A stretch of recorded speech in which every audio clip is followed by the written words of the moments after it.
सही बुखारी हदीस नंबर 2। रावी हज़रत उमर बिन खत्ताब रज़ी अल्लाहु अन्हु। हज़रत उमर रज़ी अल्लाहु अन्हु बयान करते हैं, एक दिन हम अल्लाह के रसूल के पास बैठे हुए थे कि हमारे पास एक आदमी आया। उसके कपड़े बिल्कुल सफ़ेद और बाल बहुत काले थे।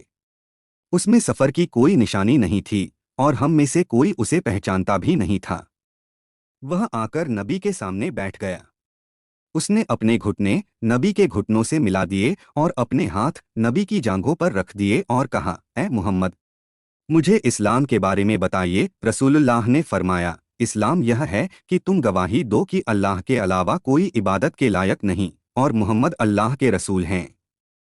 नमाज कायम करो, ज़कात दो, रमज़ान के रोज़े रखो और अगर काबिल हो तो हज करो। वो आदमी बोला, आपने सही कहा। हज़रत उमर कहते हैं, हमें ताज्जुब हुआ कि वो खुद सवाल भी कर रहा है और जवाब की तस्दीक भी कर रहा है। फिर उसने पूछा, ईमान क्या है? रसूलुल्लाह ने फरमाया, ईमान यह है कि तुम अल्लाह पर, उसके फरिश्तों पर, उसकी किताबों पर, उसके रसूलों पर, आखिरत के दिन पर और तकदीर अच्छी और बुरी दोनों पर ईमान लाओ। वो बोला, आपने सच कहा। फिर उसने पूछा, एहसान क्या है? रसूलुल्लाह ने फरमाया, एहसान यह है कि तुम अल्लाह की इबादत ऐसे करो जैसे कि तुम उसे देख रहे हो और अगर तुम उसे नहीं देख पा रहे तो यकीन रखो कि वह तुम्हें देख रहा है। फिर उसने पूछा, क़यामत कब आएगी? रसूलुल्लाह ने फरमाया, इसका जवाब देने वाला उससे ज्यादा नहीं जानता जितना सवाल करने वाला। फिर उसने कहा, इसके कुछ निशान बताइए। रसूलुल्लाह ने फरमाया, यह कि एक लौंडी अपनी मालकिन को जनेगी और नंगे पांव, नंगे बदन जरूरतमंद चरवाहे ऊंची ऊंची इमारतें बनाने में एक दूसरे से मुकाबला करेंगे।